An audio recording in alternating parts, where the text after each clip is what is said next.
Perhaps something simpler for your palate, sir? The words didn't need to be loud. They only needed to slip through the air thick as cigarette smoke and land squarely in Elias Vance's chest. The sommelier's voice was smooth as silk. His smile honed in hundreds of high-end service trainings, yet every syllable cut sharp as shards of glass, lodged cruelly like a fishbone in the throat. No one at the surrounding tables heard it. Only Elias. And that was enough. The faded gray hoodie, the worn-out jeans, everything made Elias look like a stray in the gilded cypress, the restaurant praised as the cathedral of southern luxury. Before him, the thick wine list spread open, like a scripture written in the language of conquerors. Chateau Margaux, Romanée Conti, Petrus, 1982. Names where a single bottle could feed a family for an entire year. From above, the glow of gold-plated bronze chandeliers poured down, not warm but oppressive, like a silent interrogation. Oil portraits of 18th-century plantation owners hung across the walls, their eyes forever cast downward with immortal disdain. In their gaze, every black soul in the room was still a servant. Vested in suits or crisp white uniforms, it made no difference. Elias had been seated at the worst possible table right by the staff entrance. His chair rattled faintly every time the swinging door cracked open.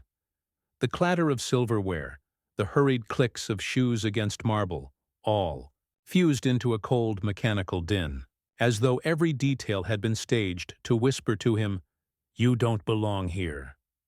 Inside Elias, the rage did not flare like fire. It congealed, an iceberg locked in his chest. He had learned to bury it in the deepest basement of his mind, chained, in iron. Anger no longer burned. It froze, heavy, lethal, more dangerous. With one phone call, he could shut this place down, strike the gilded cypress from the corporation's ledger, and throw every smug face here into unemployment overnight. He could. But tonight, Elias was not the giant of Atlanta, not the tech mogul worth billions. He had entered as a ghost, a black man in cheap clothes, testing the whispers that had slithered up to his penthouse, that the pearl bearing his name was rotting from within. From across the room, Lena Washington watched, her hair tied back to bare sharp cheekbones, her dark eyes glimmered in the amber light. She didn't need to hear the words. A glance at the man's hand tightening on the edge of his hoodie told her everything. Lena knew that brand of contempt. Well, every tip she pocketed here wasn't just money. It was a brick for her brother's future. A boy praised across the school as a math prodigy, dreaming of an MIT scholarship. Lena had trained herself to swallow humiliation, to turn invisible, to smile the same smile, to say "yes, sir," without faltering. Survival meant fading into the background while others gleamed. But tonight, something shifted. That man, slouched, silent as stone, emitted a different weight. Not submission. The stillness of one who had weathered storms. Lena saw it clearly. He wasn't small. He was waiting. A thin smile broke across Elias's lips, like the first crack in ice. He folded the menu, his voice low, steady. The Chateau Petrus 1982, and the Emperor's menu, all of it. For an instant the room froze. No one spoke, but eyes darted. It was an order worth over $20,000. A credit card. Finale. An atomic bomb dropped inside gilded walls. Passing nearby, Lena caught every word. Her heart skipped, then pounded like war drums. She understood. This was no dinner. This was a game already in play. The air thickened. The clinking of knives and forks receded into the distance. In that moment, the gilded cypress ceased being a restaurant. It became an arena. One side, the old guard, hollow power, staring down from painted portraits. The other, a man in cheap clothes carrying the silence of thunder waiting to break. And between those worlds stood Lena Washington, the black waitress, the invisible one, the woman who knew too well that here, dishes were seasoned not just with salt and pepper but with scorn and deceit. She didn't know how the night would end. But she knew one thing for certain. The silence had been shattered. A line, thin as a blade, had cut through the room, and nothing would stitch it closed. The swinging door of the gilded cypress kitchen burst open. The stench of burnt butter, half-seared Kobe beef, and something acrid like melting plastic collided into the air, stabbing straight into the nose. Lena Washington drew a sharp breath. For a few seconds it felt as if she had stepped into a boiling cauldron.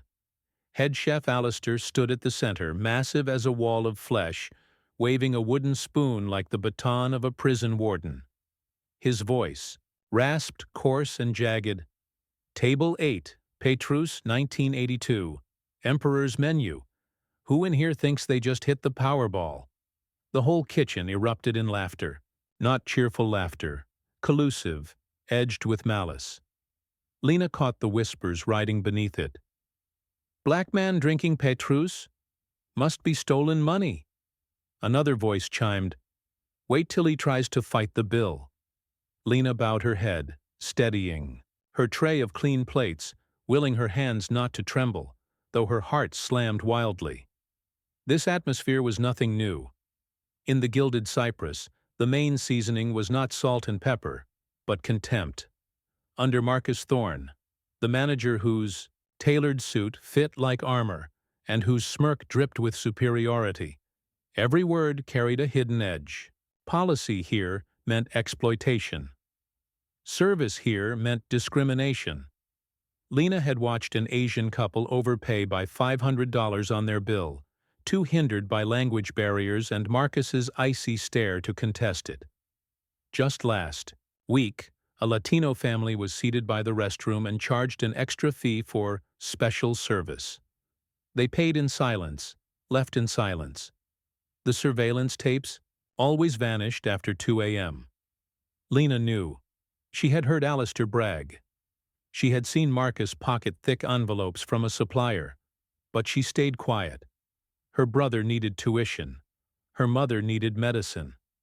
Life didn't grant her the luxury of being a hero. Until tonight, Elias Vance, the man in the gray hoodie, had done what no one here dared. Ordered the Emperor's Menu, ordered Petrus, 1982, dropped a bomb onto this gaudy stage, and the kitchen had lost its mind over it. Lena froze as she saw Alistair lean down and whisper to a line cook. The boy smirked, pulled a labelless bottle from beneath the counter, shook it, then dripped a few drops into the simmering consommé. A harsh clang of spoon against pot, then steam rose with a sour, indescribable tang. Lena's chest constricted. She knew this wasn't just about padding a bill. It was naked humiliation. They didn't just want to rob him, they wanted to turn him into a joke. Inside her, two voices clashed in war.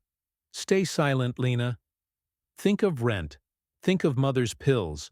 Think of your brother's MIT dream. But the image of that man burned in her mind. His composure in the face of disdain. That slight nod as he placed an order worth $20,000 as though challenging the entire room. He was not small, but he was alone. And alone was exactly where this system was strongest. Lena's hands shook as she pulled a pen from her apron. She yanked a clean napkin from the stack. Ink bled fast, uneven, but every word branded like fire. They spat in the soup. They're overcharging you 30%. It's a scam run by Thorne. They erased the security tapes at 2 a.m. My server ID can access the last 24-hour feed. It's 86753-9. Don't let them win. She scrawled so quickly the letters slanted. Giving her ID away was signing her own career's death warrant. But there was no other choice. When she returned to the dining room, the space felt shrunken, suffocating. The plantation portrait still glared down with eternal contempt. Glasses clinked sharply, slicing the air. Fear crawled up her spine. She placed the consommé before Elias. With her other hand, in a flick as fast as a blink, She slid the folded napkin beneath the bread plate. Their eyes met. No longer than a second.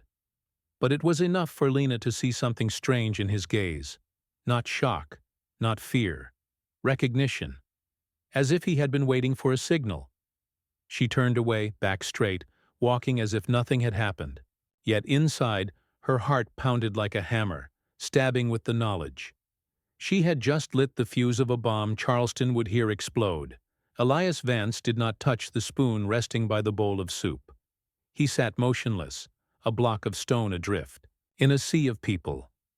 Only when Lena disappeared from sight did he lift the napkin, holding it beneath the dim glow of the lamp. The hurried words, crooked and slanted, cut with merciless clarity. They spat in the soup. They're overcharging you 30%. Scam run by Thorn. They erased the security tapes at 2 a.m. Server ID 8675309. Don't let them win. Each word was a blade, slicing through the thick ice he had built around himself for years. A memory flared, sharp as a shard of glass. Georgia. A roadside diner. He was 8 years old, sitting beside his grandfather. The old man, stooped back, calloused hands worn from years in the lumber mill, had hesitated, then quietly asked for a little more sauce for his meat. The white waiter tilted his head, sneered, and spat on the floor. Elias remembered it all. The slight shudder of his grandfather's shoulders, the sudden extinguishing of the steel-bright light in his eyes.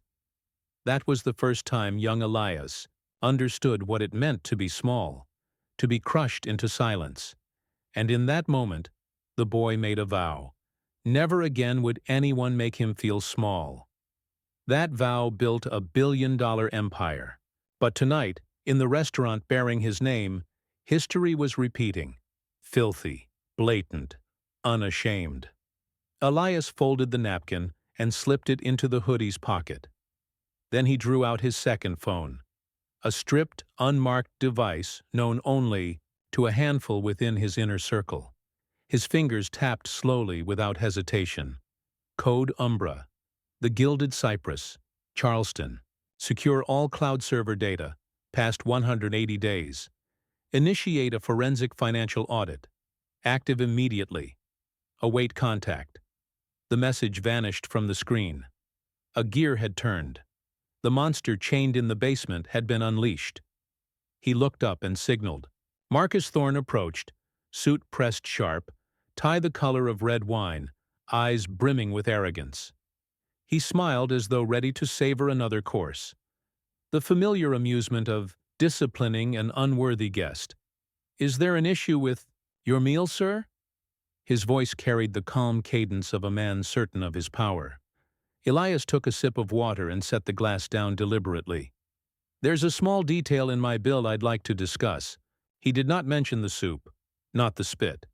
He began with numbers, with logic. His finger tapped the vague surcharge at the bottom of the check. Thorne scoffed lightly. Sir, that is our policy. Elias's gaze froze him. He cut in, voice, level not raised.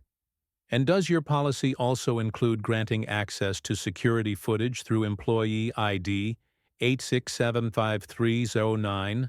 The room tilted. Thorne's smile froze, smugness collapsing into panic. I don't know what you mean. If you refuse to pay, I'll have to call security. Be my guest, Elias replied, leaning back with serenity. Thorne reached for his phone. So did Elias. He dialed, set the device on the table, and switched to speaker. A solemn voice answered, Office of Arthur Kensington, Chairman of the Board, Vance Hospitality Group. Every sound in the dining room died. Silverware halted mid-air. Elias spoke, each word cutting clear. Arthur, this is Elias Vance. I'm at our Charleston property. It seems I've encountered a serious problem with your regional director, a man named Marcus Thorne. Yes, I'll hold. Thorne's phone slipped from his fingers, crashing onto the marble floor, the echo ringing through the hall. In that instant, every mask shattered. No more powerful manager. No more policy. Only a villain unmasked, one who had spat in the king's face, right in the middle of his own castle. The storm did not begin with thunder. It began with silence. A silence so thick it could be sliced with the silver knives of the gilded cypress. 10 minutes after that phone call, the mahogany doors opened. It was not ordinary security guards who entered, but men in black suits, earpieces glowing, footsteps firm and deliberate. No badges, no shouting. Their presence alone was enough to turn the dining room into a battlefield. They did not rush. They did not threaten. They moved like blades of ice, straight toward Marcus Thorne's office. The door closed behind them, but the sounds leaked out. Drawers yanked open, cables ripped from machines, the dull thud of evidence being unearthed. Guests still ate. Glasses still shimmered. But inside the gilded cypress, a coup was underway. In a private room, Elias sat before the glow of a laptop, blue light etching every line of his face like chisels carving a tombstone. His cyber team had broken into the cloud backups. Images appeared. Alistair, the head chef, leaning down to spit directly into the consommé pot. The jeering laughter of his cronies was silent, yet visible in their glee. Elias did not blink. He watched on. Another clip. The bill being edited, phantom charges tacked on by hand. Another, Marcus Thorne pocketing a thick envelope from a supplier, his thin smile carved like a slit. Another, racial slurs spat with venom, plates slapped, away when black patrons dared complain. A chronicle of rot captured by the very cameras meant to guard the house. "Bring her in," Elias said. The door opened. Lena stepped inside. Her face was pale, her lips trembling, her hands clutching her apron hem. She braced for dismissal, maybe even the humiliation of being escorted out in front of every guest. But the sight that met her eyes was not fury. It was Elias Vance, not in his faded hoodie but in a dark bespoke suit. The man before her was no longer the customer. He sat like a general surveying the battlefield. The screen kept playing, each frame hammering nails into the false edifice of the gilded cypress. Elias looked up.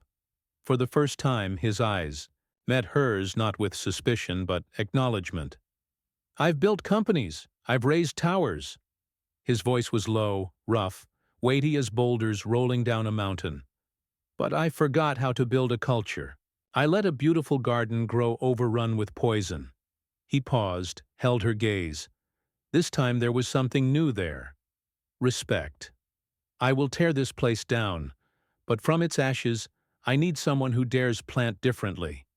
I'm not offering you a job, Washington. I'm offering you a partnership.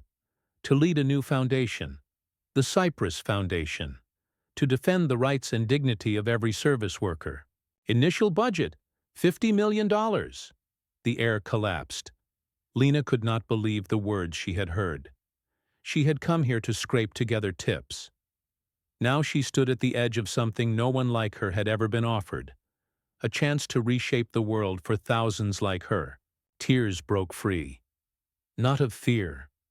Of release, of hope, of the crushing weight on her chest finally shattered. "Yes." Her voice was a whisper. "My brother. He would be so proud." Dawn had not yet broken, but justice was already at the door. Not justice of Elias's making. Federal justice. FBI agents stormed the homes of Marcus Thorne and Chef Alistair. Federal financial fraud, hate crimes in the making, and food safety violations. Cameras captured the spectacle. Wrists in, cuffs, men marched through lines of reporters. And the gilded cypress? Its glass doors were sealed with red and white tape. The pride of Charleston, now its shame. No one whispered anymore. Truth had detonated. A week later, Charleston was still trembling from the shock.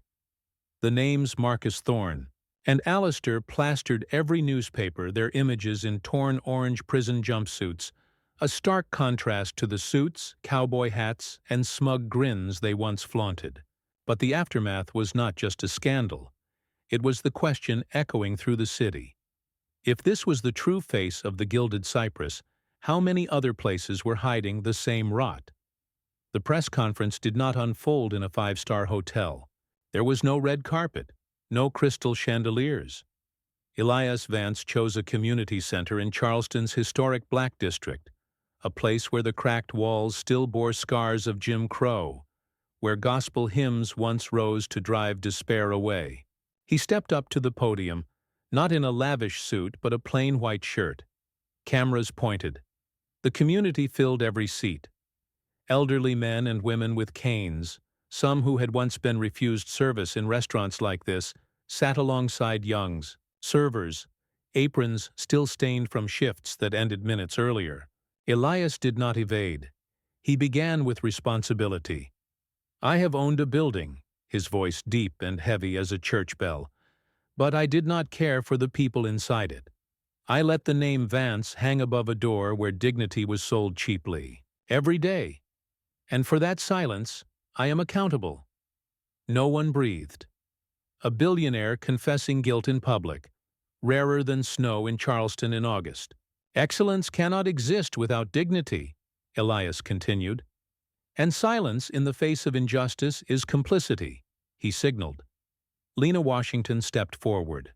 No server's uniform, no frayed apron. She wore a tailored suit, her posture upright. As she appeared, murmurs rippled through the room. Many had seen the clip. A waitress placing a bowl of soup, now standing here just a week later as one entrusted with power. Lena held no notes. She didn't need them. Her voice rang clear, steady, carrying to the farthest row. "For years, I was taught that my job was to be invisible. The less I drew attention, the safer I was. But I have learned one truth. Our voices are the most visible things we own." She paused, scanning the crowd. Eyes glistened. An elderly woman nodded, gently. "Dignity is not a luxury item on a menu. It is the foundation. And from today, we will make it our foundation." Applause erupted, scattered at first, then swelling into a storm that shook the hall. The microphone trembled in Elias's hand as he declared, "From today, the Cypress Foundation is officially established. Initial budget, $50 million. Leader, Lena Washington. Mission, to protect the rights and dignity of every service worker." Cameras flashed in a frenzy. Headlines for tomorrow were already written. But in that room, the waitresses, the mothers, the student workers, they did not see news. They saw a way out. Finally, television crews captured images of the modest new office of the Cypress Foundation. Not a gilded suite, just a small room, wooden desk, white walls. On the wall, framed simply, hung the crumpled napkin. The shaky words still visible. "They spit in the soup. Don't let them win." Beside it, a photograph of a young black boy, beaming in an MIT t-shirt. Lena's brother. The napkin was no longer a warning. It was a manifesto.